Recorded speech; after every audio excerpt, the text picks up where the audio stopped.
nosso cérebro, ele associa credibilidade, sucesso, felicidade à imagem que ele vê. Eu costumo dizer que o nosso espelho, ele vê muito além da roupa. Não é só a roupa. É intenção, coerência ou ruído. Foi nessa época ou foi só depois que você se deu conta de que as pessoas liam você antes de você abrir a boca? Literalmente vivi na pele o que o mercado corporativo exige. Tá. Ele não só exige a questão da gente ter uma postura firme, mas a forma como ele te lê é muito importante. Então é como você é lembrado quando você não está na sala.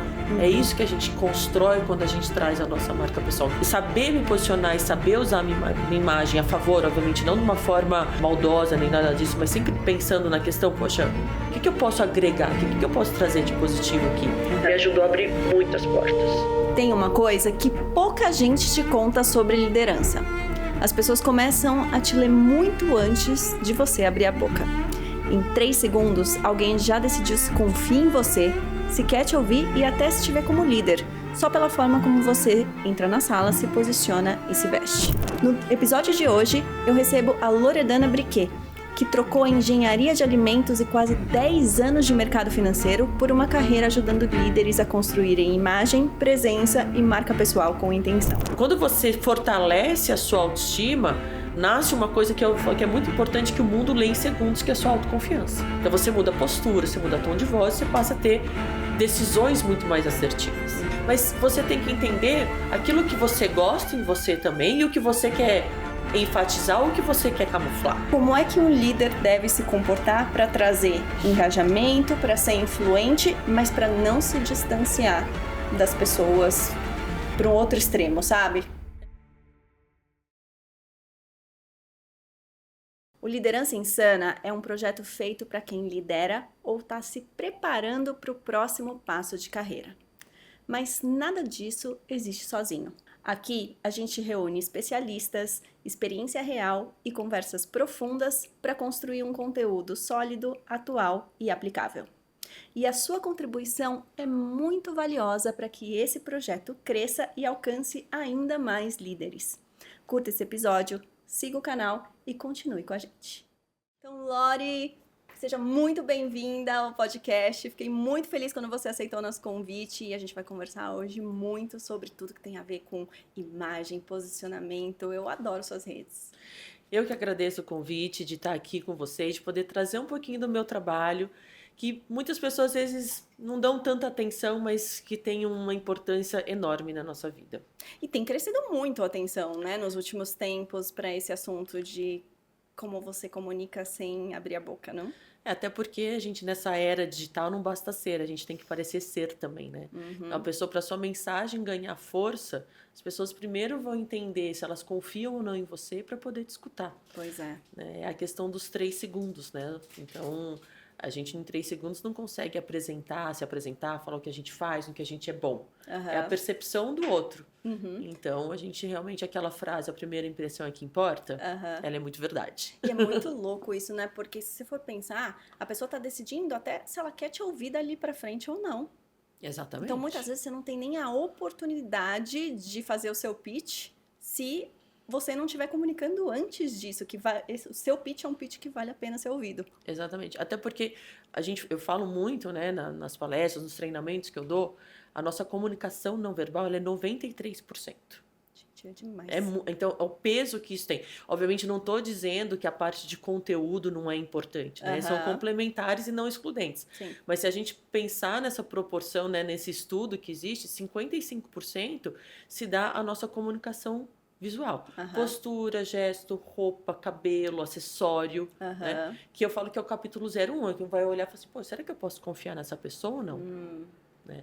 E 38% a tom de voz, entonação e 7% as palavras. Então eu falo que as palavras elas transmitem ideias, mas é todo o resto, né, que vai conectar você com o outro, porque o ser humano se conecta pela emoção. Maravilhoso, a gente vai se aprofundar muito nisso. Eu quero começar apresentando você para as pessoas que elas conheçam um pouquinho de você, sua trajetória. E eu queria começar isso desde a sua infância. Eu queria que você falasse quem era a Lori pequenininha na infância, o que você gostava de fazer e o que você sonhava ser quando crescesse. Bom, vamos lá. Senta que lá vem a história, né? Eu me chamo Loredana, né? Esse é o meu nome. que hoje, inclusive, se tornou minha marca, mas esse apelido Loli eu tenho desde pequenininha. Obviamente, até porque Loredana não é um nome tão simples. Qual a origem de Loredana? É italiano. Italiano. E a Loli cresceu no meio da moda. A minha família teve estamparia de tecido, aquelas mesas enormes, aquela estamparia, sabe? De quadros ainda. Então, eu cresci nesse meio. Legal. Então, a questão da moda, eu falo que por mais que meus caminhos aí tenham tomado outros rumos, mas isso sempre teve em mim. Então, eu respiro moda há 46 anos, é isso que eu amo. Nunca imaginei ali acho que no momento, como criança, em trabalhar com isso, mas mesmo assim me via enrolada nos tecidos, ia na fábrica, pegava tecido. Eu sou a mais velha de 3 irmãs, então nós somos 4 mulheres em casa, né, com a minha mãe 5, então você imagina, né, ali todo mundo gosta, tem a questão da vaidade, a gente sempre, né, nesse meio. Só que os caminhos foram, né, acontecendo. Eu sou formada em engenharia de alimentos. Tá. Fiz engenharia de alimentos, atuei na área por 2 anos e pouquinho. E aí as coisas acontecem que são, né? Vocês falam, ai, do nada não existe, né? Não. Tem uma coisinha te colocando ali para te colocar no caminho. Eu trabalhava numa empresa chamada Refricom, que fazia toda a parte de picles do McDonald's, cebola do McDonald's. Era uma empresa super legal. E fiquei lá 2 anos e aí me desligaram da empresa. E meu chefe, ele gostava muito de mim. Ele fez assim, olha, a primeira vez que mandaram embora, eu fui morar fora do Brasil. Aí eu falei, pô, que ideia legal. Não tinha pensado nisso. Será? E aí eu fui morar fora do Brasil. Eu morei 6 anos. Não quero ser 6 meses, tornaram 6 anos na Austrália. Fiquei 6 anos na Austrália. Porque eu queria morar num lugar onde eu tivesse possibilidade de trabalhar. Tá. Né? Eu estava saindo daqui realmente para estudar e trabalhar. Não era aquela coisa, vou viver 6 meses e meus pais tinham condições de me bancar. Não, eu já, né, tomava conta de mim. Eu saí de casa com 17 anos para fazer faculdade no interior, engenharia de alimentos, e eu nunca mais voltei. Né? Então, quando surgiu essa oportunidade de morar fora, e foi engraçado que eu fui mexendo ali os pauzinhos e tal, e só comuniquei meus pais na época. Eu falei, a gente tá indo, a gente tá indo porque eu resolvi levar uma irmã junto. Ah, tá. E fui para a Austrália. Obviamente, quando a gente chega na Austrália, você trabalha de tudo e mais um pouco. Então, trabalhei em café, trabalhei de cleaner, trabalhei de um monte de coisa. Até que chegou um momento que eu consegui entrar numa empresa de e-commerce. E lá eu fiquei os últimos 3 anos, quase 4 anos, antes de vir embora para o Brasil. Vim embora para o Brasil, tinha o background da questão de ser engenheira. Caí no mercado financeiro. Para trabalhar no banco BVA na ocasião. Esse banco, no final do ano dele, ele entrou em intervenção pelo Banco Central. E aí, quando eles assumem a administração do banco, mandam 90% do banco embora. Só que eu fui uma das pessoas que não foi mandada embora, porque eles acharam que, naquele momento, eu soube lidar muito bem com a pressão do que estava acontecendo. Você vê todo um movimento diferente acontecendo. E eles precisam preservar alguém ali dentro até para saber histórico e tal. Então, eu fiquei trabalhando ali com o Banco Central, né? Achei que ia ser um tempo. Mas, enfim, eles se afeiçoaram ao meu trabalho, à minha pessoa. E eu fiquei trabalhando com eles, fazendo intervenções de outras instituições financeiras. Olha só. Então, eu fiz Banco Santos, Cruzeiro do Sul, outras...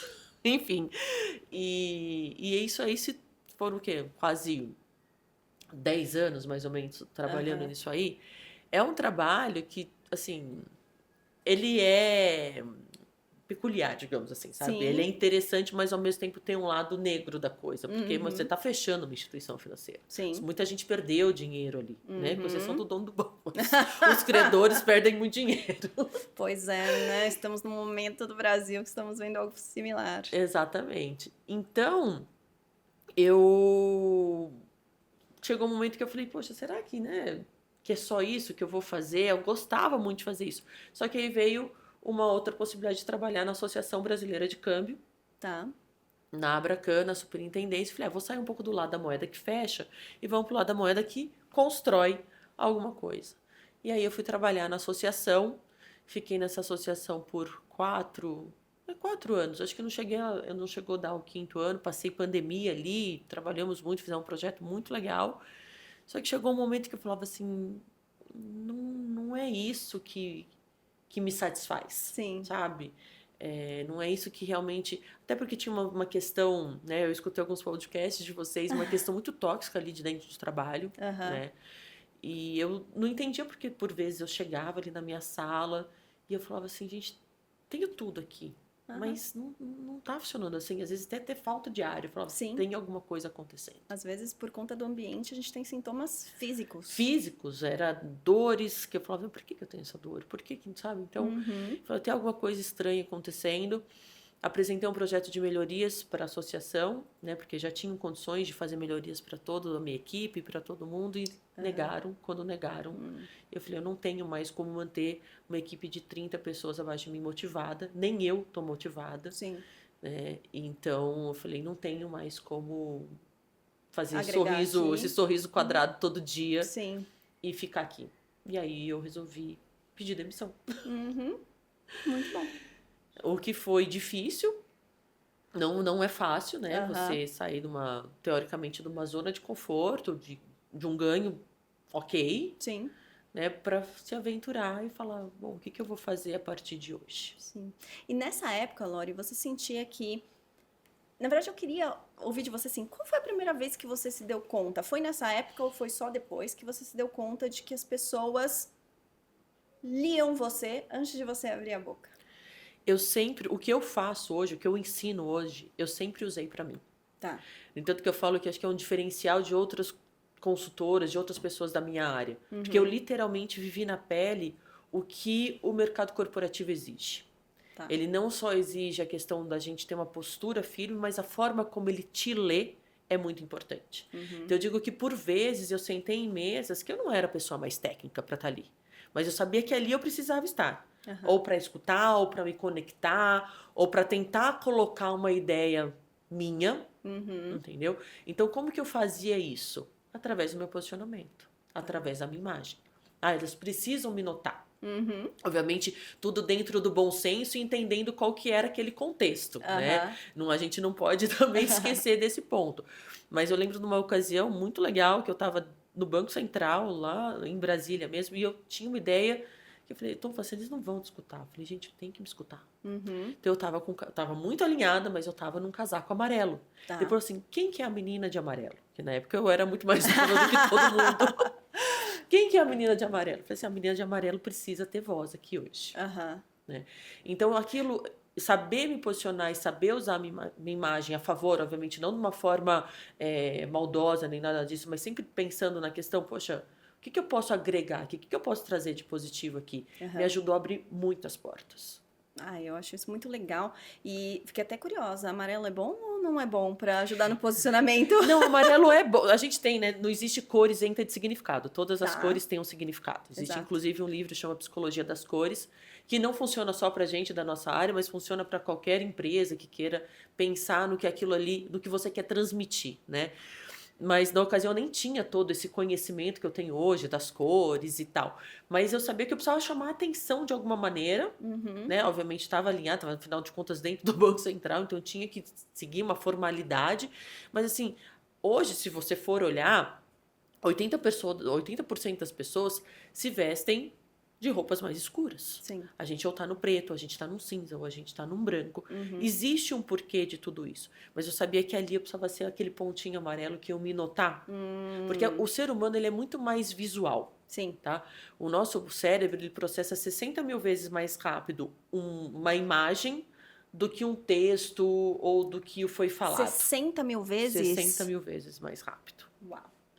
Até se a gente pensar, assim, né, muito rápido aqui, pensar em qualquer anúncio que você viu recentemente, que vem atualmente, o que vem primeiro? Tem a imagem primeiro. A imagem e a sensação que aquilo te causou. Não que foi escrito, nem nada disso. Não. Então, eu sabia de uma forma, não com todo o estudo que eu tenho hoje, mas de que isso despertava alguma coisa. Que eu falei, poxa, aquela menina lá, eles não iam lembrar meu nome. Aquela menina de amarelo subiu lá e falou uma coisa que talvez faça sentido. Interessante. E aí me veio na cabeça exatamente o oposto. Será que a gente intuitivamente, algumas vezes, a gente se esconde através da nossa imagem? Então, se a pessoa está uma vez nas minhas redes, eu vou te contar isso por quê. Uma vez nas minhas redes eu falei assim para as pessoas. Eu acabei de sair de uma reunião onde eu era a pessoa menos qualificada na mesa para falar sobre esse assunto. E eu fiz isso de propósito, porque eu queria aprender ali. Sim. Eu não era obrigada a estar naquela reunião, mas eu me coloquei ali porque eu queria aprender com gente que já estava alguns passos na minha frente naquele assunto. No caso ali, o assunto era reforma tributária, então tá ótimo aprender com outras pessoas. E você fala assim, pô, é um assunto pesado e que eu não tenho background técnico para discutir de igual para igual com os especialistas. Mas eu me coloquei ali porque eu queria ver isso. E só que eu vejo muitas vezes no mundo corporativo as pessoas não querendo participar de mesas difíceis, não querendo ser a pessoa menos qualificada da mesa, muitas vezes por vergonha. E às vezes eu vejo isso se refletindo até na forma como a pessoa se veste. A pessoa se veste invisível, ela se veste bege, ela se veste... Isso existe mesmo? É intuitivo? Às vezes a pessoa faz isso sem querer, mas é isso que acontece? É intuitivo. A gente costuma dizer aquela pessoa que ela quer passar, que todo mundo tem a questão da roupa preta. Tá. Né? Eu acho que o preto, ele tem uma questão muito forte aqui. Ele tem tanto a questão de transmitir o poder, né? O poder é uma roupa muito elegante. Sim. Tá? O preto traz a questão da elegância. Então, a forma como você... Qual é o contexto? Né? Agora, aquela pessoa que se veste de preto todos os dias dentro de um ambiente profissional, você tem certeza de que ela quer passar de uma forma desapercebida. Lori, eu tenho uma pergunta polêmica para te fazer sobre esse Bora negócio lá. do preto. O que é isso de que todo homem agora, no ambiente de trabalho, se veste com camiseta preta? O que está acontecendo? E assim, eles estão somando para a imagem deles ou eles estão virando uma commodity, todo mundo se veste Commodity. O homem, entendeu? Eles acham que eles são o Mark Zuckerberg, que não precisa pensar na roupa. Só que o cara é o cara já, entendeu? É diferente. Ah, eu quero me vestir igual, sei lá, né? Acho que tem o pessoal lá do G4, Alfredo Soares, esse pessoal tá sempre de camiseta preta, acho que o próprio Nardon tem sempre uma roupa. Só que, gente, eles já chegaram num patamar que se você ainda não chegou, a sua imagem sim importa para você estar em algumas mesas, para abrir algumas portas. Então você tem que, obviamente, entender o contexto. Então, eu acho que a questão do homem tem a questão um pouco da preguiça. Tá. Acho que é um ponto, poxa, vamos pôr um monte de camiseta Da preta, porque se pingar né? tá tudo certo, da praticidade. E de querer imitar o outro. Mas assim, você tem que entender qual que é o seu contexto. Você já chegou lá? Se você já chegou lá, tudo bem. Você pode ir trabalhar de bermuda, se você quiser. Depende também do que você quer transmitir para a tua equipe. Porque uma vez você indo de bermuda, você abre para os outros. Sim. Então, a gente tem que pensar nisso. O que você quer que o teu colaborador veja? Então, eu acho que a questão do homem é isso. Eu vou imitar o cara lá, porque o cara... E a questão um pouco tem um pouco de preguiça de pensar, sabe? Só que ficou na minha cabeça, você falando, ficou na minha cabeça a menina vestida de amarelo. Porque se todo mundo tá de camiseta preta na mesa, e eu não sei quem nenhum de vocês é, eu não vou lembrar de nenhum de vocês quando a gente sair daqui. Mas você vai lembrar dela. Exatamente. Então...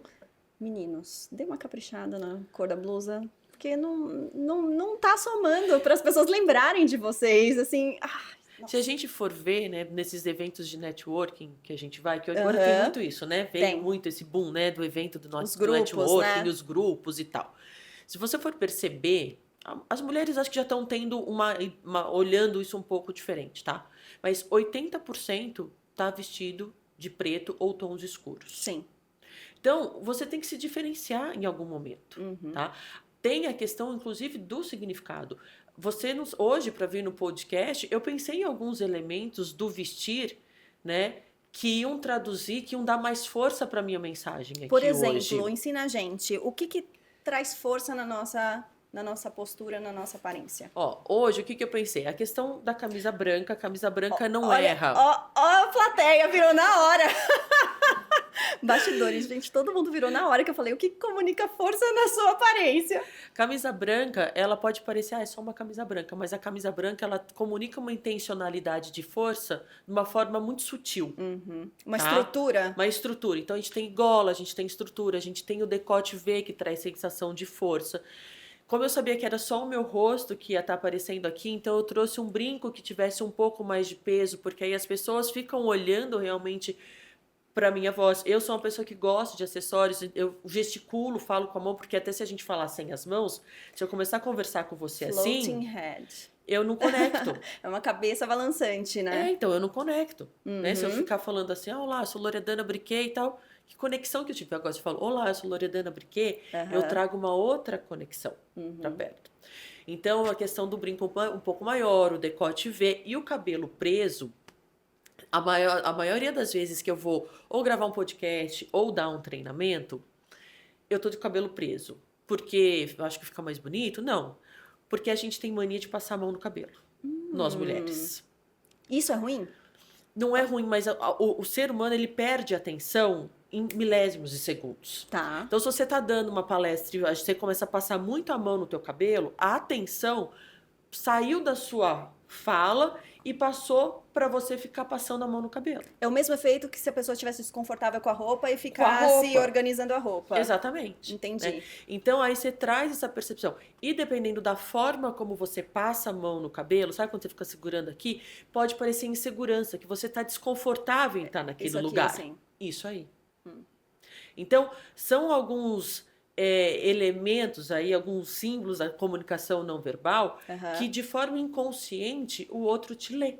Sim. Então, eu não quero estar aqui e passar que eu tô desconfortável. Por mais que o nosso cérebro, assim, nossa, eu tô falando e tal, não sei o quê, ele queira sair correndo, você tem que trazer para ele num momento de consciência, fala, não, calma, eu sei quais são as ferramentas que eu tenho e o que eu preciso fazer. E quando você organiza a sua aparência, é uma coisa menos para você se preocupar na hora em que você precisa se posicionar, que você precisa performar, né? Muito, até porque o nosso cérebro, ele associa credibilidade, sucesso, felicidade à imagem que ele vê.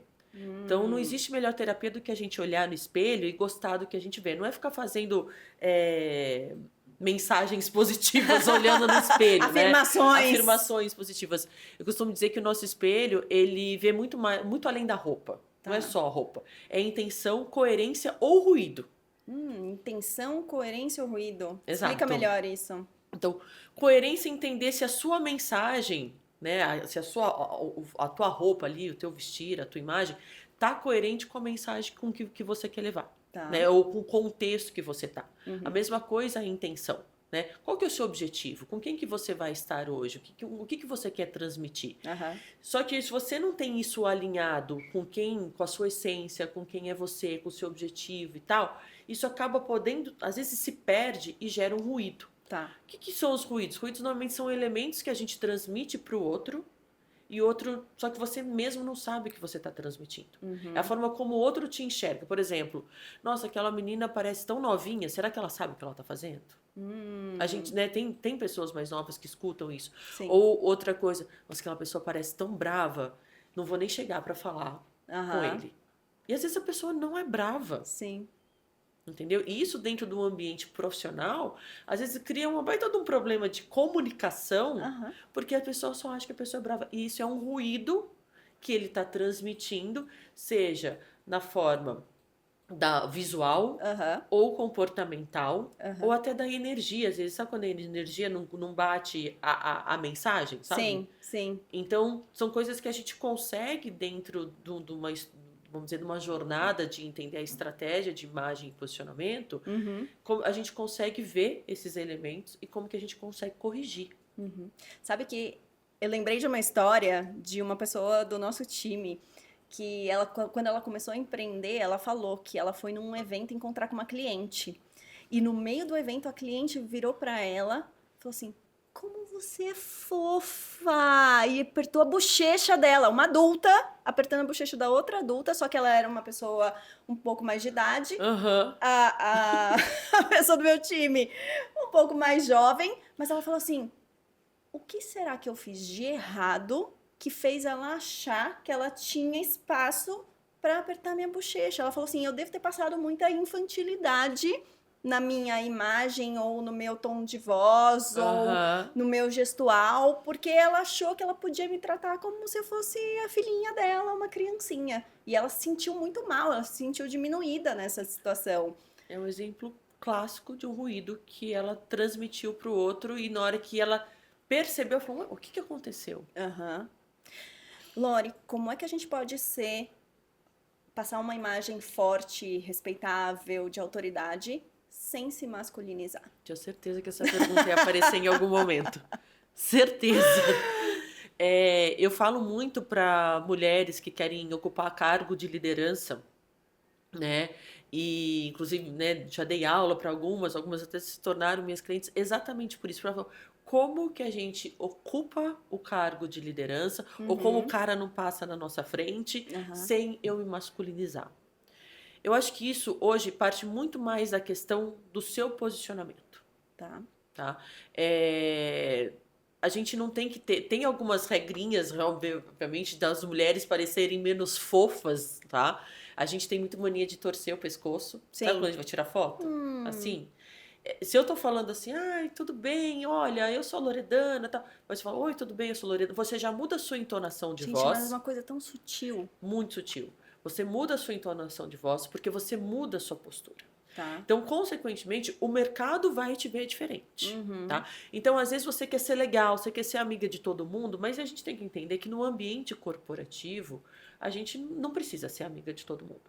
A gente precisa ser respeitosa, mas porque a gente precisa ser respeitada também. Exato. Tá? Eu falo que o tempo que eu trabalhei com o Banco Central, eu era praticamente a única mulher, por muitas vezes, em muitas mesas. Nunca teve brecha para gracinha. Tá? E nunca teve brecha para me desrespeitarem, tipo, tirarem a minha voz, porque desde o início eu soube como posicionar. Então, nos momentos que eu sabia que eu ia estar em reuniões, talvez, com C-levels ou diretores, o meu posicionamento era um pouco mais fechado e mais austero. Tá. Nada de risadinhas aleatórias distribuídas muita pra todo piada, mundo. muita coisa, porque aí confunde que aquilo pode acontecer todo momento. Confunde mesmo. Confunde, entendeu? Já quando eu estava com a minha equipe, eu precisava trazer eles mais para perto, eu precisava ser mais acessível. Então aí de repente usava tons mais neutros, eu tenho 1,80 m, não colocava um salto, tava com um sapato mais baixo, tá? E eu acho que para a questão da gente não se masculinizar, uma questão muito importante é você entender quem você é e qual que é o seu objetivo ali dentro. Porque a partir do momento que a gente consegue traduzir, vamos dizer assim, existe uma sessão estratégica que eu faço com os clientes, que eu não consigo fazer nenhum trabalho antes de fazer essa sessão. Ela é com base numa série de perguntas, perguntas que fogem, inclusive as pessoas, nossa, mas não tem nada a ver com imagem. Não tem. Mas eu preciso saber quem é você, a sua influência, sua postura, movimento, ação. O que é aí que eu faço? Eu vou entender quais são os seus pontos fortes e aonde tem um gap, tá? Equilibro isso e traduzo isso no seu vestir. Então, você precisa de mais linhas retas, você precisa de mais linhas arredondadas. Quais são os tons que a gente vai trabalhar, entendeu? Nesse momento você vai estar de cabelo solto, nesse momento você vai estar de cabelo preso. E aí, toda a questão realmente que a gente entende também da questão da comunicação não verbal, que é o que eu venho trabalhando hoje também, que eu entendi que só a questão da imagem não sustentava. Para a criação de uma marca pessoal. Então, eu não posso, só a roupa, não. Eu tenho que entender qual é a sua postura. Então, você vai inclinar o corpo para frente, que momento você inclina o corpo para frente, que momento você traz o corpo para trás, quando você gesticula, não fica fazendo carinho em você mesmo, porque, entendeu? Então, tem uma série de coisas dentro desses 93% da comunicação não verbal, que de uma forma muito sutil, você consegue comunicar para o outro quem é você, o que você quer e aonde você quer chegar, sem você ter que se masculinizar. Porque se você se masculinizar, você se coloca na mesma sintonia do outro. Sim. E não é legal, porque você perde sua essência. Eu sempre tive um incômodo com isso, porque você fica tentando se aproximar de alguém que você nunca vai ser. Exato. Né? Você fica tentando se masculinizar, ou seja, você tá imitando o que o homem faz e você é uma mulher. Então, esquece. Você sempre vai fazer um trabalho pior do que o homem se você tentar fazer um trabalho igual ele faria. Porque você tá vestindo um personagem. E um personagem, ele não se sustenta. Inclusive, dizem que esses reality shows duram no máximo 3 meses, que é o máximo de tempo que uma pessoa consegue manter uma mentira, fingir. Então, aquilo vai ser custoso para você. Vai ter uma hora que você vai estar exausta de tentar estar naquela energia masculina e você tá deixando a sua energia feminina de lado. Então, tem horas que a gente tem que ter o contraponto, tem horas que você vai ter que ser mais uma... Então, mas se você tem consciência de quem é você, de qual é a sua essência, você consegue caminhar nesses 2 pontos sem se perder. E Lori, o que você acha? Você acha que imagem pessoal no ambiente corporativo é mais importante para a mulher do que para o homem ou é igual para os dois? Eu acredito que seja igual para os dois, tá? Mas o da mulher tem um peso maior porque a gente tem mais artifícios. A gente tem o cabelo, a gente tem a maquiagem, a gente tem o acessório, a gente tem a saia, a calça, o cinto, o sapato. Mais sinais, mas também mais chances de errar? Ou não, eu acho mais fácil, eu atendo homem e mulher, tá? Aham. Eu acho mais fácil a consultoria para mulher do que para homem. Por quê? Porque para homem é mais do mesmo. Então a gente não consegue, às vezes, trazer alguns elementos ali que a gente gostaria. E se o cara não gosta, ele não gosta. Sim, não, ele não vai usar. Tá? A mulher, às vezes, posso tentar. Aham. Entendeu? O cara, ele torce o nariz, não. Qual foi o caso mais difícil que você já pegou na sua carreira de transformação de imagem pessoal? Olha, tem eu não acho que seja talvez a palavra difícil, tá? Tá. A pessoa para passar por essa jornada de transformação, ela tem que estar muito aberta, Uhum. tá? Ela tem que realmente entender de que ela vai sair um pouco da zona de conforto. Então, inclusive, eu tive uma cliente meio que desistiu no meio do caminho. É mesmo? Ela usou todas as desculpas possíveis, mas eu Uau. sabia que ela tinha um problema muito ali interno dela, de que ela tinha que talvez passar por uma terapia, apesar Sim. para chegar isso, ali. né? Tem muita gente que fala assim, né, que eu não sou terapeuta, mas meu trabalho é terapêutico, porque você passa por um momento de autoconhecimento, Uhum. de trabalhar sua autoestima, né? E quando você fortalece a sua autoestima, nasce uma coisa que que é muito importante que o mundo lê em segundos, que é a sua autoconfiança. Sim. Então você muda a postura, você muda tom de voz, você passa a ter decisões muito mais assertivas. Tá? Uhum. Então, nem todo mundo tá pronto para isso. Agora, eu tenho uma cliente minha que ela fala assim, 80% dos resultados que eu tenho hoje é graças a você. Ela fez uma transição de carreira muito assim, da água pro vinho, Aham. de personal trainer, para hoje ser empresária dentro de umas agências de turismo high ticket. E ela falou assim, cara, eu não posso ir atender o cara lá de calça leg e camiseta como eu trabalhei durante 20 anos da minha vida. Sim.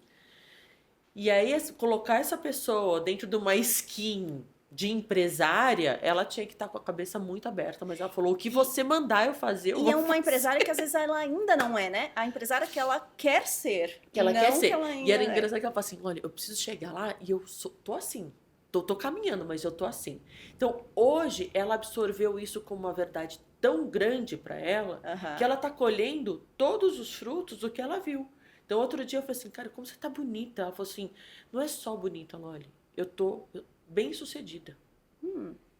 Sabe, assim, eu tô com a minha agência aonde eu queria que ela estivesse. Eu tô atendendo pessoas que eu gostaria. Eu estou, sabe, me sentindo. Então, eu era uma pessoa que não tinha muito essa coisa da maquiagem, da roupa e tal.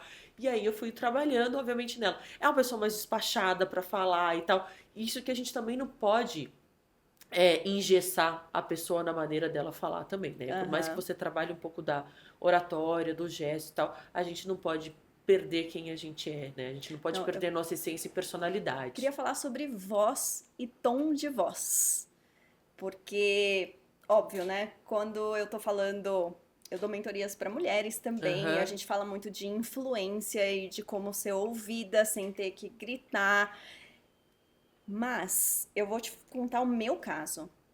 Eu mudei o meu tom de voz para ser ouvida nas mesas que eu fazia parte, e eu sempre trabalhei na minha carreira em ambientes muito masculinos. Uhum. Então, aquela voz, assim, que é a mais natural e mais fofa e mais aguda, não tinha a mesma atenção e não passava a mesma autoridade na minha interpretação do que quando eu falava do jeito que eu tô falando agora aqui com você. Isso é a minha interpretação ou isso é verdade? Isso é verdade. Eu falo que todo autoconhecimento, porque isso foi um autoconhecimento teu, de você entender, falar, poxa, eu tenho alguma coisa ali, essa minha voz não tá chegando aonde eu quero que ela chegue. Uhum. Ela exige uma automudança. Então você teve essa automudança de falar assim, poxa, que voz que vai chegar? Você não vai mudar, mas você vai entender que a entonação, entanto que dentro da questão da comunicação não verbal, 38% se dá ao seu tom de voz e entonação de voz. Uhum. Então você não pode ter uma voz tão alta nem tão baixa, você tem que ter uma voz mais neutra. Aquela pessoa que fala assim, ela perde força, porque Sim. acaba não sendo harmonioso pro outro que está escutando. Aham. Isso é um ruído. Quando a coisa não tem harmonia na mensagem, você é uma mulher, sabe, que traz presença. Então, não tava em harmonia você ter uma voz mais fina ou mais doce, mais fofa. Sim. Não vai de encontro com quem você é, com quem você representa. Uhum. Então, é o que a gente fala quando gera ruído. Tá. Né? O nosso... Não existe certo ou errado, ou bonito ou feio. O que existe é o harmonioso. Uhum. Então, eu falo que ruído, chiado, né? Tipo, uma criança chorando, papagaio piando, uma ambulância passando, esse tipo de coisa você não grava. Atrapalha, Atrapalha. né? Agora, vem uma música gostosa. Isso é harmonioso. Uhum. Então, é como você é lembrado. Então, quando você não está na sala. Uhum. É isso que a gente constrói quando a gente traz a nossa marca pessoal. Então, a voz, ela sim faz parte da construção da sua marca pessoal, de quem você quer ser. Sim. Loli, a gente estava falando que desse boom de eventos de networking e as pessoas tendo que conhecer e puxar papo e se fazer lembrar no meio de um monte de gente. Você tem alguma dica, um protocolo, um passo a passo, especialmente, nesse caso eu vou falar especialmente para mulheres. As mulheres, eu vejo que têm muito mais dificuldade de fazer networking, assim, bater aquele papo superficial com quem você não conhece, é uma dor das mulheres. Tem gente que prefere ficar doente em casa do que ir num evento de networking. Você tem alguma dica, alguma recomendação que poderia tornar esse momento menos doloroso para elas? Eu acho que a questão da mulher é que a gente nunca se viu no lugar de ter que vender. O homem vende muito mais fácil. Sabe? Ele se coloca ali, dane-se o que eu tô pensando. A gente recebe, né? A gente tem muito a questão da impostora, sabe? Assim, ai, o que será que vão achar de mim se eu chegar ali naquela roda só me apresentando? A gente tem que ter a ideia de que a partir do momento que se a gente colocou, né, isso como na sua vida hoje, né? Antes eu estava lá no CLT, obviamente era uma coisa muito mais confortável para mim. Então eu estava num ambiente muito mais controlado.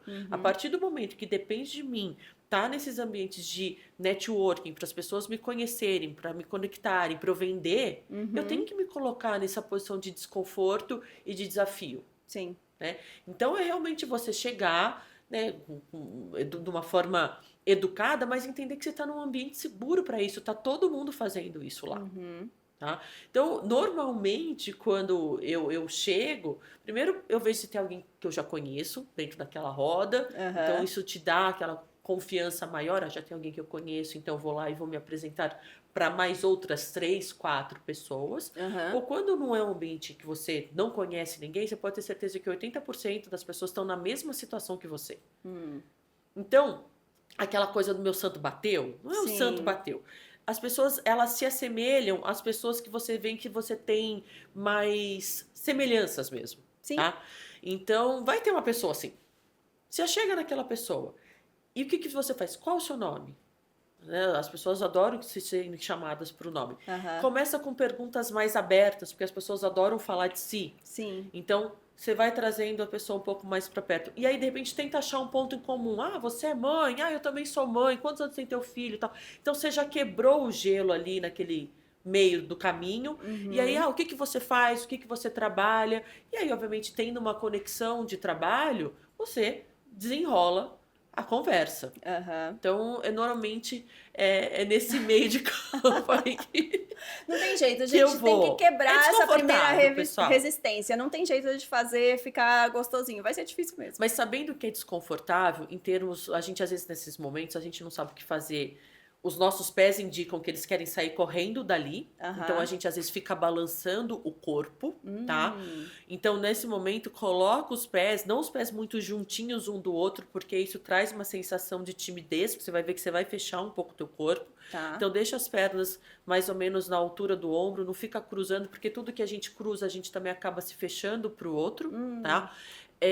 Tentar, quando você estiver falando, inclinar um pouco o teu corpo para frente, porque parece que você está interessado no que o outro está fazendo. Quando a gente assiste filme, o filme tá interessante, a gente não fica assim, ó. Sim.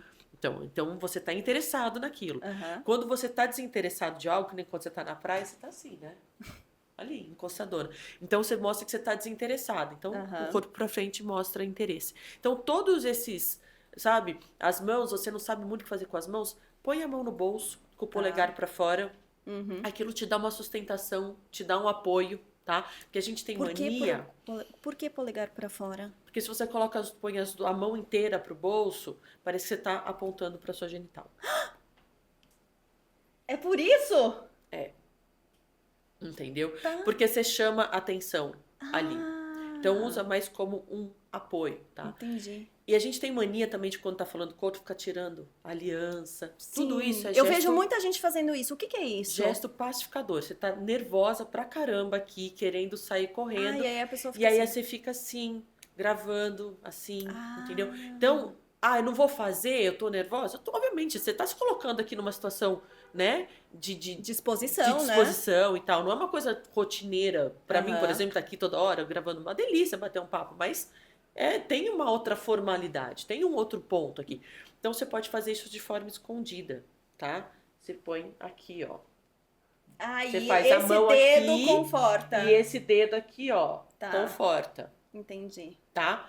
É, Então são essas coisinhas, de repente, que você pode usar nesse momento que você tá desconfortável. Você tem lá aquelas rodas, você tem 30 segundos para fazer seu pitch. Aham. Primeiro já vai com o pitch pronto, gente, É, né? tá? Não dá pra Não improvisar dá para nesses improvisar ou não dá para ser lugares. super prolixa lá na hora que meu Deus do céu, não para, entendeu? Então Uhum. assim, você tem que ser muito reta, até porque se você tá ali para conectar, para fazer Aham. negócio, você tem que parecer organizada. Então, né, você levar o Nossa. seu pitch pronto. E só que se você estiver nervosa, então, Aham. coloca Pode esconder um pouquinho esse conforto. isso. Deixa eu te perguntar uma coisa sobre essa coisa do prolixo. Lá vai. Porque eu sou uma pessoa muito direta, de poucas palavras, e eu morei muitos anos nos Estados Unidos, e lá isso ainda assim intensificou. No sentido de que não Imagino. é só sobre ser direta e ser clara, é sobre respeitar o tempo do outro, porque aqui todos temos tarefas. Uhum. Então, quando você demora muito para falar uma coisa lá, quando eu trabalhava lá, você começa a demorar muito para fazer o seu ponto, as pessoas começam a ficar inquietas e se sentem desrespeitadas por você, porque você está tomando o tempo delas para uma coisa que você Exato. poderia fazer muito mais rápido. Você acha que no Brasil funciona do mesmo jeito? Tá mudando, não tá mudando? Como que você vê essa questão da assertividade? Eu acho que a gente tem um pouco mais, a gente é mais prolixo. Tá? A Uhum, gente não é tão bate-pronto. Então, a época que eu morei na Austrália, primeiro e-mail que eu fui redigir, aí veio um australiano e falou: não, escreve frase, frase, pá, pum, pá, pum. E aí eu aprendi. Então, é a forma como eu aprendi a escrever e-mail, não é um aham. texto. É a frase comunicando Passa a muito objetivo o que mensagem. você quer. Passa a mensagem. Eu acho que a questão da gente ter essa mais da malemolência, o brasileiro quer ser mais amigo, mais coisa, a gente acaba trazendo essa coisa de ser um pouco, talvez não seja prolixo, mas a gente quer acolher mais. Aham, E aí no momento que a gente quer acolher mais, a gente fala mais. sim. Entendeu? Aham, Então você tem que entender, mais uma vez eu falo, é muito entender qual é o contexto. Se é um ambiente que você sabe que as pessoas são assim, que tá tudo bem, tá. Mas se é um ambiente que você tá indo, você tem lá 15 minutos de reunião, cara, aham, seja certeiro, senão você vai sair de lá sem passar a tua mensagem e aí só gastou teu tempo e, enfim, não vendeu o que precisava. aham. Você acha que, apesar do. Eu vejo que o dress code corporativo vem mudando, né? Muito. Existia uma época onde os homens iam de terno e gravata no escritório. Eu, Hoje, eu Nossa sou dessa Senhora! época. Exato. Hoje é assim: estamos indo para um velório depois daqui, né? Se a pessoa tiver com o mesmo terno e gravata. Mas apesar disso, ainda existem algumas coisas que são inegociáveis, não tem? Tem. Quais são essas coisas? Eu acho que existem alguns ambientes que são mais formais, e isso vai muito do que é a cultura da empresa, o que que a empresa vai ditar ali como cultura, ela tem, né? Se ela é mais flexível, menos flexível. Então, assim, você não vai vestido num escritório de advocacia como você vai no Google. Aham. Entendeu? Então, é essa percepção que você tem que ter. E a partir do momento que você está dentro do mercado de trabalho, poxa, é aqui que eu quero estar, eu tenho que seguir essa regra. Uhum. Né? Eu vou trabalhar de qualquer jeito. Se a tua empresa tem essa permissão, essa flexibilidade, tudo bem. Aham. Mas entende que de qualquer jeito, mesmo de qualquer jeito, mais relax, mais tranquilo, não pode ser desleixado. Porque isso, o autocuidado que você tem com você, é como você é com a sua família, na sua casa e, consequentemente, no teu trabalho. Uhum. Então, se eu vejo dessa maneira, tá? Se a empresa dá brecha para aquele cara ir de qualquer jeito trabalhar desleixado, ele vai abrir para o outro, para o outro e para o outro. Isso acaba causando uma desorganização no ambiente, porque é mais a questão da harmonia, aquilo que Aham. está organizado não é mais gostoso, mais harmonioso, mais tranquilo da gente ver. Sim. Você começa a ver uma mesa bagunçada, porque o cara é desleixado e tal, a mesa do outro vai ficar e vai ficar e vai ficar. Então isso acaba causando uma desorganização no ambiente, Sim. tá? Tem alguns ambientes que eu falo, né? Você vai despachar lá com o advogado, tem toda uma formalidade que você tem que seguir. Sim. Tá? E uma coisa que eu vejo muito, até um pouquinho antes da gente entrar aqui, eu falei sobre isso. O dress code. Aham. Né? Dress code é o código de vestimenta. Sim. Hoje, em ambientes profissionais de trabalho, não existe muito mais essa regra. Ela tem lá, né? O que é permitido, o que não é permitido. Graças a Deus existe eu falo, é o dress code contemporâneo. Mas dentro de algum evento, por exemplo, ontem eu estava num evento de premiação lá no negócio do meu marido, existia um dress code certo. Tá. Social completo. Uhum. Tá? Então, se você não sabe o que é, vai lá no Google, vai lá no Pinterest. Hoje em dia tá muito mais fácil descobrir, muito né? mais fácil, entendeu?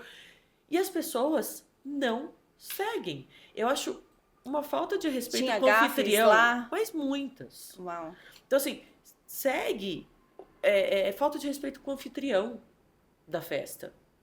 Sabe? Nunca tinha pensado nisso. É porque a pessoa preparou aquilo, ela quer ver que as pessoas é um prêmio, é um negócio.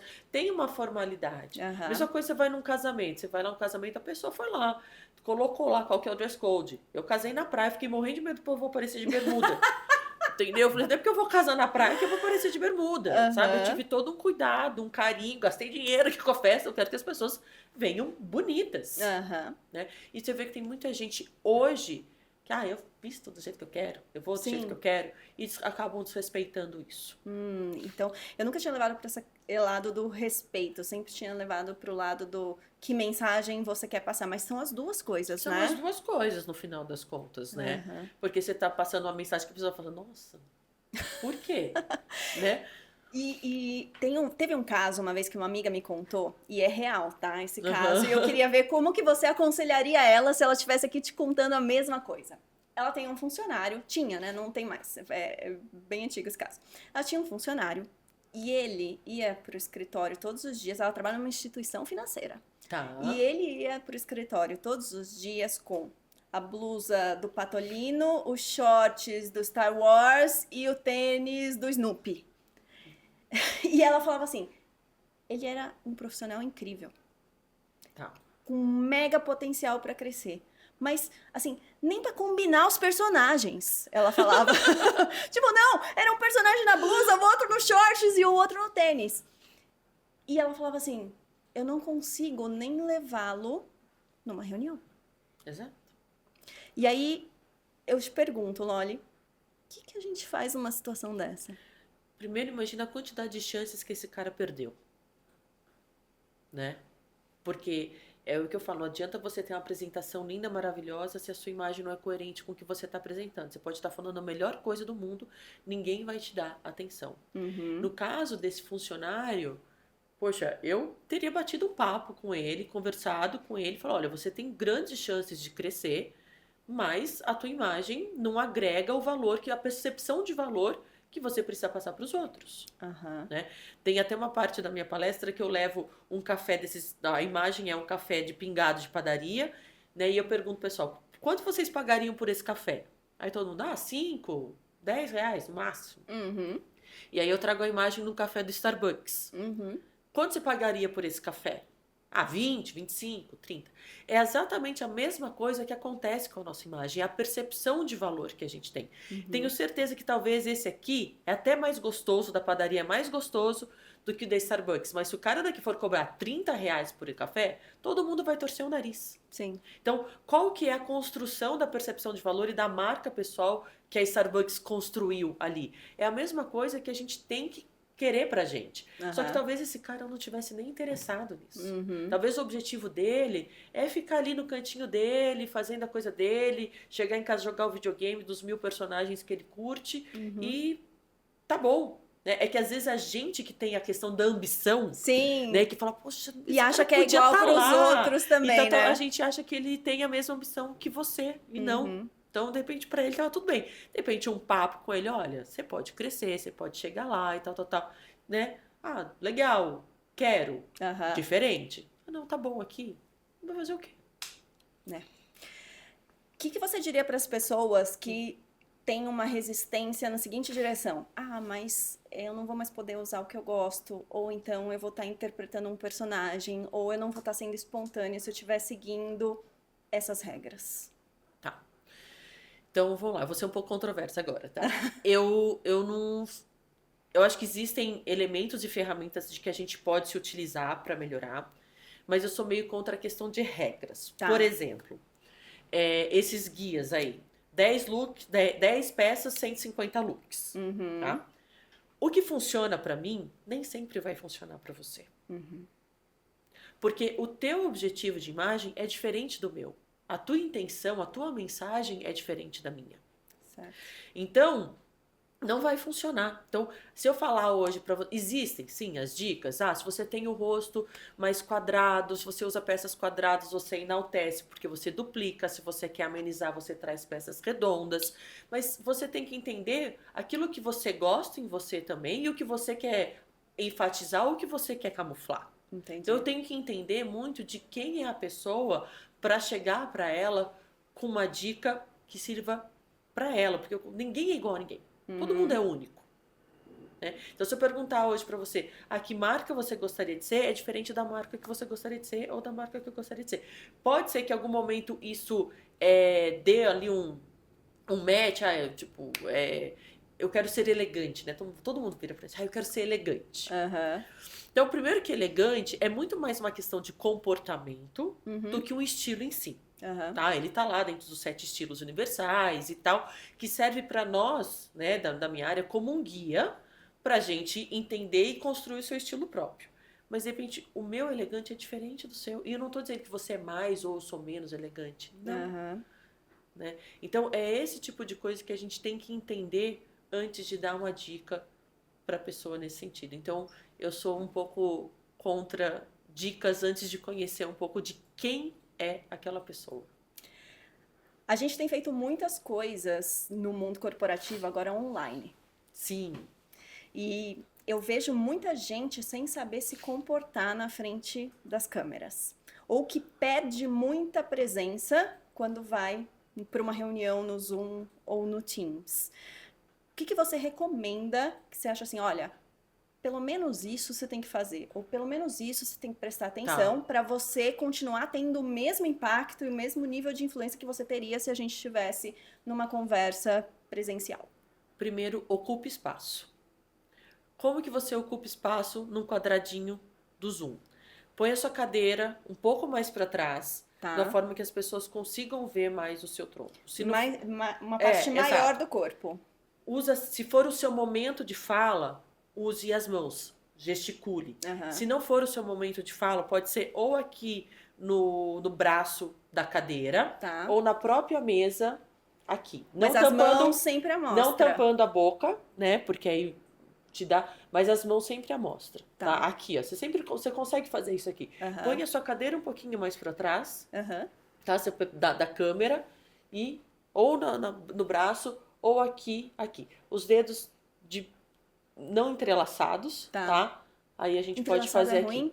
E tudo que a gente entrelaça, de certa maneira, tudo bem que você tá num Zoom, talvez a pessoa não esteja olhando, mas tudo que a gente entrelaça, ou quando a gente cruza um braço, a gente cria um distanciamento, tá? Então, ao invés de entrelaçar, você pode fazer isso aqui, tá? Que a gente chama do campanário, te dá até um apoio. Ou você pode fazer, né, aquele gesto aqui, tá? Ou se der pra ver mais da mesa, a gente pode fazer que a gente chama da cúpula do poder, tá? Então, ocupa espaço. E se a cadeira for de rodinha, não fica balançando pra lá e pra cá. Dá aflição! Porque isso, dá aflição, o outro vai ficar aflito com aquilo e você tá mostrando desconforto. Muito então, bom. Isso funciona não só pro online, mas também pro presencial. Maravilhoso. Loli, uma dica final para mulheres que não querem ser interrompidas no seu momento de fala. Porque essa é uma dor muito grande que eu vejo nas mulheres quando elas estão em reuniões ou estão fazendo uma apresentação. Elas começam a falar e, de repente, vem alguém, tipo, continua o raciocínio que ela estava indo fazer e muitas vezes elas perdem a autoridade e perdem a oportunidade de fazer o seu ponto. Tá. Eu acho que a gente pode começar primeiro você entendendo qual é o contexto. Então, se você vai apresentar alguma coisa, saber para quem você quer apresentar. Então, começa da sua imagem. Então, leva talvez uma imagem, se você já sabe que vai ter um ser humano desse que pode cortar no meio da... Já vai com uma imagem, não digo austera nem fechada, mas um pouco mais séria. Tá. Traz mais linhas retas no teu vestir, o cabelo de repente mais aparente, usa sempre as palmas da mão para falar, porque isso mostra que a gente está falando verdade. Quando a gente coloca as mãos para trás, as duas mãos, até a questão de trazer insegurança, parece que a gente está escondendo alguma coisa do outro. Tá. Então, trazer as mãos para fora, né? Tipo, o Silvio Santos não colocava o microfone aqui à toa, não, é porque a questão do gestual conectava e ele estava ali, né, falando verdade também com as mãos mais ali arredondadas e a palma da mão para fora. E no momento, caso, tá? Primeiro, você vai estar preparada tecnicamente, obviamente. Só que esse tipo de coisa, a gente perde até o raciocínio quando alguém faz isso. Não acho que você vai ser deselegante em você falar, calma, você vai ter o seu momento de fala. Tá? Deixa eu terminar meu raciocínio. E aí você termina o seu raciocínio e aí você passa a palavra para a pessoa. Você foi elegante, você colocou a tua posição ali sem perder a postura ou sem perder as estripeiras. E você acha que isso é treino? É treinável? É treinável. O ser humano não é treinável. A gente, né, a neuroplasticidade, né, que todo mundo agora fala, o ser humano não é treinável. Então, tanto a questão que eu falo de você, quando você, por exemplo, se essa pessoa estiver fazendo uma apresentação em pé, num PowerPoint ali, o ideal é que ela não fique também andando pra lá e pra cá, sabe? Balançando. Tá. Obviamente você não vai fazer uma hora de apresentação que nem você tá plantada ali uma planta, mas o ideal é que você pareça que você tem uma raiz ali, tá? No teu pé, que isso vai te trazer uma outra postura. Não é à toa que esses TED Talks tem aquele tapetinho vermelho, pra pessoa não ficar transitando pra lá e pra cá. Sim. Entendeu? Pra dar essa questão de autoridade e seriedade do que você está falando.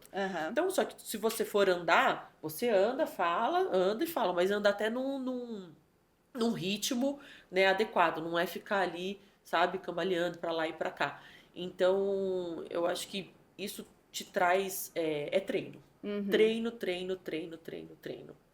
Então, eu falo, eu ensino, e por vezes eu vejo que, dependendo da situação, eu falo, poxa, estou balançando a cadeira, esqueci de gesticular da mão, entendeu? Então, você também passa por isso? Muito, gente. É treino. Fiquem tranquilos, ela também passa por isso. Só que a partir do momento que você tem conhecimento, você traz mais consciência para você. Se você tô ali, indo para lá e para cá andando, ou esqueci de alguma coisa, eu trago a consciência a partir do momento que eu tenho a ferramenta, sabe? E, Loli, como que um líder pode usar esses sinais ou essa leitura dos gestos, leitura e o próprio fazejamento dos gestos de uma maneira para trazer mais engajamento das pessoas e ter mais atenção das pessoas ou melhorar a sua clareza do ponto de vista do líder? Porque eu falo muito, por exemplo, quando eu treino lideranças, eu sempre falo assim, você está no palco o tempo todo. Você virou líder? Esquece. O que você faz desde o momento que você cruzou a catraca ali, teve o reconhecimento facial, até a hora que você sair da empresa, não importa se é no cafezinho, não importa se é no banheiro, não importa se é numa conversa de corredor, você, a partir de agora que você virou líder, você está no palco o tempo todo. Sim. Como é que um líder deve se comportar para trazer engajamento, para ser influente, mas para não se distanciar das pessoas para um outro extremo, sabe? Eu acho que a questão do líder, né, tem muita coisa. Tem aquele líder que acha que ele tem que ser amigão de todo mundo. Então, acho que a gente tem que ter, né, um parâmetro, você não precisa ser amigão de todo mundo. E tem aquele líder que assume o líder, mas ele não é líder, né? Ele é... Como que eu falo que era até onde eu trabalhava. Aquela pessoa, não era, todo mundo tinha medo, né? Você não pode transmitir medo. Ele era o chefe, medo, né? O chefe. Chefe da tribo. Mas você não pode ter medo, né? Então, eu acho que a questão de você se mostrar interessado pelo outro, até um certo ponto, que não vai chegar no momento ali de alguma coisa muito sensível da outra pessoa, ou muito privado, muito particular, que aí você vai, né, passar a barreira do líder e talvez entrar na questão de ser mais amigo e alguma coisa assim. Então, acho que entender, então, sempre perguntar o nome. As pessoas adoram ser chamadas pelo nome. Tá? Perguntas abertas, mais uma vez, porque aí a pessoa vai poder falar um pouquinho dela. Só que no momento que você achar que está entrando, você também saber recuar e trazer um pouquinho. O corpo inclinado para frente. Quando você está falando, às vezes, né, dependendo das pessoas, quando a pessoa quer mostrar que ela está mandando, ela usa a mão, né, o movimento de cima para baixo. Isso é ruim. Parece que você tá menosprezando a pessoa. Então, se você tá falando assim, é diferente. Assim acolhe, né? Acolhe, tá? Não colocar as mãos para trás, mas eu acho que o mais legal aqui é você inclinar um pouco o corpo para a pessoa. Celular. Você diz em cima da mesa? Exato, ou... assim, na presença de outra pessoa. Eu acho que tudo é muito do contexto, né? Eu acho que, por exemplo, eu, quando estava numa reunião importante no corporativo, mas eu tinha uma filha de meses em casa, falava, gente, seguinte, eu tenho uma filha de meses em casa. Então eu preciso que meu celular esteja visível. É isso. Acho que tudo que a gente explica, o que a gente fala, concordo. Entendeu? Combinado Funciona. é combinado. Combinado não sai caro pra ninguém. Agora, você tá numa reunião, o cara não, você sabe que ele não tem, e ele tá ali, ele tá desatento, ele tá desinteressado, entendeu? Aí realmente é uma outra questão. Agora, você tá na reunião, você tá ali para aquilo, e o teu celular tá ali do lado, olha, gente, porventura pode ser que meu celular toque, porque eu tô com uma questão, eu tô esperando uma ligação de um cliente, enfim, deixa aberto, entendeu? Sim. Ou mesmo que você não tenha explicado, de repente tocou, olhou, falou, gente, pessoal, desculpa, essa ligação eu tenho que atender. E tudo bem. E tá tudo bem. Hoje, gente, celular é tipo uma extensão do nosso corpo da gente, não tem como, entendeu? Se você tem filho, então aí você fica preocupado, vai fazer o quê? É verdade. E o celular é para que possam te achar, né? E Exatamente. se você estabelece um combinado da dinâmica, ninguém vai se sentir menosprezado. Não. Acho que não. Loli, eu tenho muito mais perguntas para fazer para você. Podem fazer muitas perguntas. Mas a gente tem muito papo aqui. Tem muito papo aqui. Minha nossa, dá para fazer outro episódio só dessas dicas e direcionamentos muito incríveis. Queria que você deixasse, assim, para quem quer continuar essa conversa com você, qual é o melhor caminho para te procurar, para saber mais sobre posicionamento, sobre imagem e sobre como melhorar, né, elevar a sua imagem no mundo corporativo. Pessoal, vocês podem falar comigo no meu Instagram, tá? Eu respondo direct. Se é alguma coisa que eu vejo que a conversa ali toma outro rumo, eu te chamo ali pro meu WhatsApp. Então me sigam lá nas redes sociais. Levo muito de aulinhas falando sobre a postura ou do que a camisa branca comunica, de coisas assim. E tô sempre respondendo. É o @loredanabriquet. Então, com temudo no final. Então, se sintam super à vontade de me procurarem lá nas redes sociais e baterem um papo comigo. Quem tiver mais pergunta, também fiquem super à vontade. Maravilhosa. Obrigada, Loli. Adorei. Foi obrigada. Muito bom. Se você chegou até aqui, provavelmente já entendeu uma coisa. Liderar não é simples. E não deveria custar a sua sanidade. No Liderança Insana, você vai encontrar conversas com líderes, empreendedores, executivos e profissionais que tomam decisões difíceis no mundo real. Aqui a gente fala sobre liderança, carreira, dinheiro, cultura, poder e escolhas que impactam pessoas e negócios, sem discurso pronto e sem romantizar a exaustão. Esse canal é para quem quer resultado, mas também quer clareza, maturidade, consistência para sustentar resultados ao longo do tempo. Aqui a gente pratica a liderança insana, liderar com estratégia, com consciência e humanidade, sem perder a sanidade. Eu sou Ana Seneviva, bem-vindo ao Liderança Insana.